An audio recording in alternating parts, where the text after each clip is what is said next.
Hey everyone, Urban Francois here at DeRosa Group. We got our guys. I'm checking out some new opportunities down in Columbia, South Carolina, a city that we have identified as real interesting using our market analysis tool. If you want access to it, please check the link below. Another day in life, come on and let's go for a ride. All right, so Justin and I are live, location undisclosed, touring a potential comp of a property we're interested in. Justin, I'm wondering, what are you looking for here? We are evaluating a property for sale, and before we even go to that property today, we are visiting 3 comps for that property. So this would be comp number 1. What I'm looking for is to understand what is being offered, because until I know what the market is offering, I don't know what I can do with my subject property. So this is market research. This is a city we've been to before, but have not spent a lot of time here. Don't really know it super duper well.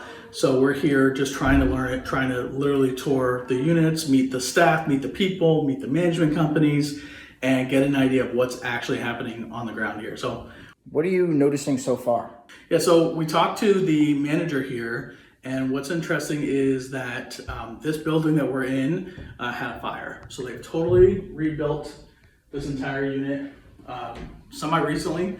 So this actually, this unit has never been lived in, they're saying. It's brand new. So it's new. It's got that new unit smell, yeah, right? It does. Fresh paint and all that. And I was just commenting, I don't know if this is a market thing or this is just a decision that they made, but I was surprised by the color combinations here in the other markets that we invest in. We normally see grays and whites. They went heavy on the browns. And this the cabinet color, counter color here, like a yellowy, black, tints of black and brown. This could be a new trend. This could be someone just not in tune with trends. I don't know, but that's part of like understanding, like maybe everyone in this town has this, and that's something that we need to know about. So this is data, more data for us. Just trying to get a sense here. The other thing I pointed out the second we walked in, that they put carpet in the living room. Now this is a new build, remember. I was just very surprised that in the living room they put carpet. We're on the ground floor. Sometimes you can get away with carpet on the 2nd and 3rd floor, Vinny, because they'll say because of the sound, right? So if you're walking around, people below you. But generally on the 1st floor, like this one, I would expect to see plank flooring throughout. So especially they're looking to get about $1,200 in rent for this unit. So I would have expected to see plank floor. So again, just another data point for us as we go and look at the comps around here.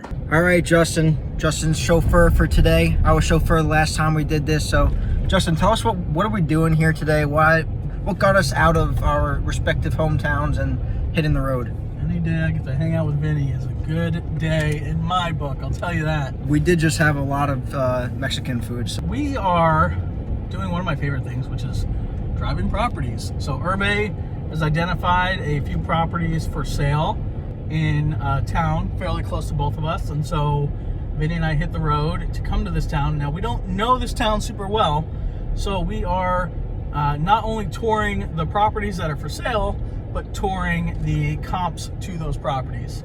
And so we had a list for each of the properties that we're looking at, and then a list of the comps for each one as well.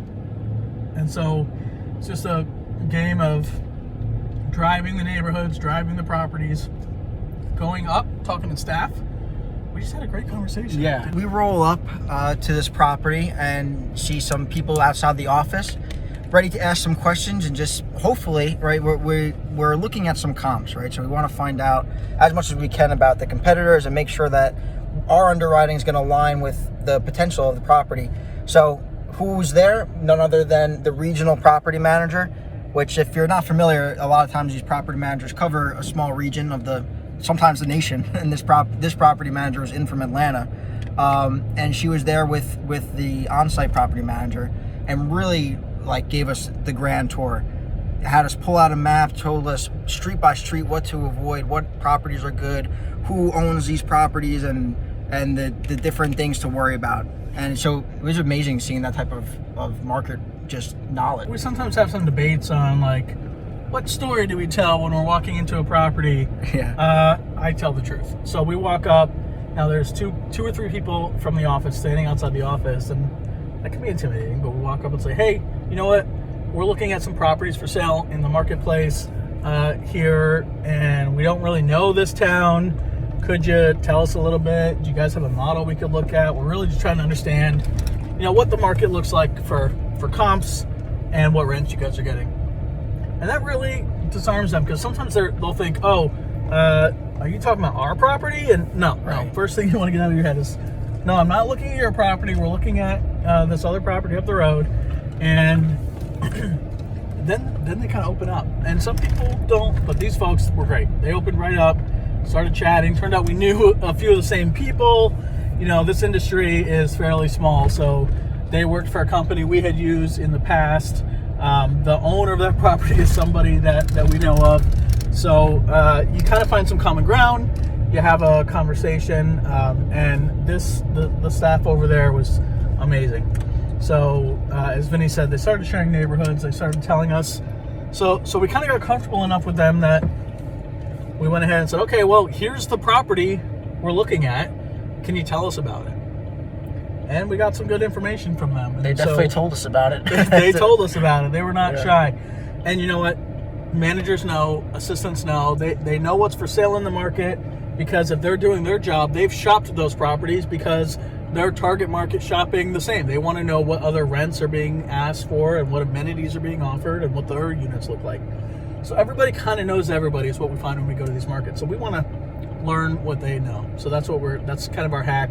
We build relationships, and we've got a lot of information from them that will help us as we put our offers together. And looks like there's something that's happened recently that's kind of been cleared away.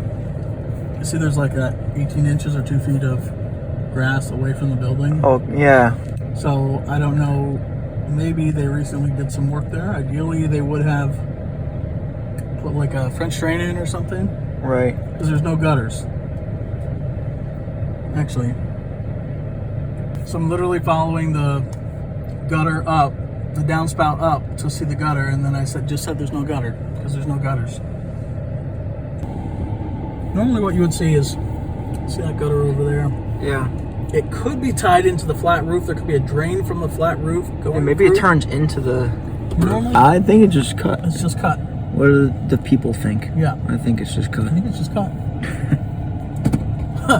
So we have some downspouts that don't really go Spout? anywhere. Yeah, they don't spout. So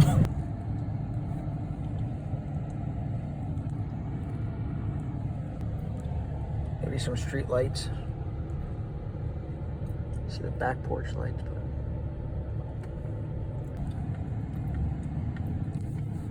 old metal windows. Those are not going to be very energy efficient. So we've seen a few comps. This was our first one of the subject properties that we're looking at that we might actually make an offer on. All right, so we're pulling away from the latest property. Justin, before rolling up to it, what do you think of this? We talked to some other folks in the market, and they've really spoken about this street, the street that we're pulling up to right now, and some of the concerns about what is the perspective here. I think it seems like there's a nationally syndicated crime show about the police chasing people all over this street. So it seems to be kind of sketchy. But this property in particular is set back fairly far. I'd say 2, 3, 4 football fields back from this main street. It does not feel like this street at all. So when you say, yeah, there's a property on this street, probably kind of concerning, but then you actually get back into that property and you look at it and it feels very different. So that's why you have to go. You can't just talk to other people. You can't just look at it on a map on Google or even CoStar reports, but you have to go and talk to the people. The woman that we just spoke to, site manager there for 11 years. So she's got some information to share with us about this property and about this area. And we just got to talk and just ask a bunch of questions and see what comes out. So we travel from pretty far away to make the best use of our time here. What questions are you asking? Like what would make it a good trip? Honestly, I go into each interview or property tour with a loose framework of questions. I don't always have the same 10 questions. I mean, generally, I need to know, how is the property staffed? I need to know how are the utilities handled, right? Are the tenants paying utilities? Is this guy going to crash into me? Things like that, right? Really good question. Yes. I need to know. Yeah, he wasn't happy. I need to know about how the property is staffed. I need to know who's working there. I need to know about the units. I always ask about deferred maintenance. I ask what kind of work orders they've been getting, what people complain about. You know, so if someone comes into the office angry, what are they asking about? What are they concerned about? I ask about leasing. I ask them how traffic is. You know, what are the concerns that people have when they come in?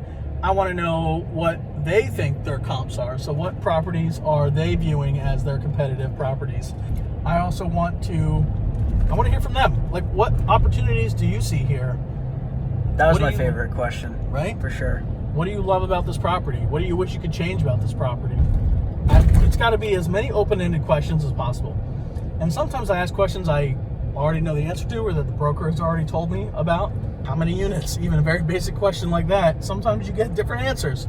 Well, it was 160, but we actually have a laundry room and this, so now it's actually really 166. Oh, okay, so 2 of those units that I thought I was buying maybe are not even rentable anymore. So you never know, like, what kind of information you're going to find. So the broker might tell me one thing, and I might, turn to the manager and ask them the same question. And not in a rude way, but just to hear that difference of opinion and to hear the different thought process. Now, when we're touring a property, especially with the brokerage that has listed these properties, they are very good at selling properties. The staff is coached. They have a script. The brokerage knows what questions we're going to be asking, so they have prepared the team with those answers. Not that they're lying, but you always can tell a scripted, rehearsed answer versus a sort of true off-the-cuff answer. And usually because they'll go, oh, no one's ever asked me that before, right? Yeah, great conversation with the site manager there. I would really push my team to bring her on and hire her. She seems to be really informed and has a great history of the property and seems to really, really care about the property, which makes a huge difference. So overall, I think it was a great tour. We got a lot of information, and I'm more excited about that property after having seen it than I was even before we came here. My favorites that Justin asked, he asked, what would you do the next phase of renovation? If you're going to take it to the next stage of this property's life, what would you do with it? And we were told several things, right? We were told about painting the stairways, about upgrading appliances, and upgrading air handling units. She mentioned some windows.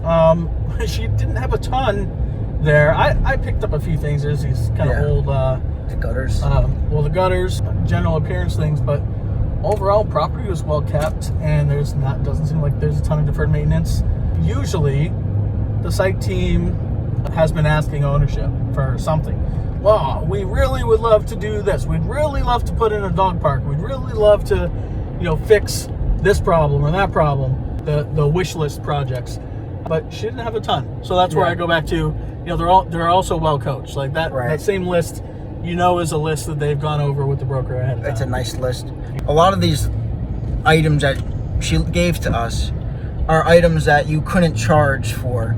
And this property, folks, that we visited, the tenants are actually paying for all the utilities too. So upgrades to the windows, unless there's leaking issues. I'm just wondering, does this work into the equation? And what's your opinion about like changing windows, even though you're not gonna get the benefit of the efficiencies, and you might not be able to charge anymore?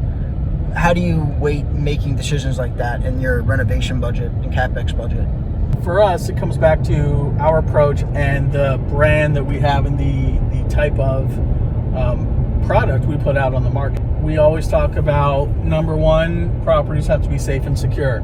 Well lit, that means people don't feel unsafe walking around their homes at night or any time of day, honestly. There's also no pressing safety issues like staircases that are going to be falling down or rusting through or things like that. So the next level then is windows and roofs and all that. So yeah, at this property in particular, roofs were taken care of, but they've got the old metal windows. So we will look at that and look at the efficiency. Now, a lot of residents these days are hip to their energy costs, and they know that a single pane metal window is going to cost them more in utility bills.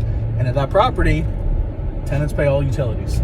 So they know that that's going to be a little more expensive. So we might not be able to get as much in rent if we've got the old windows.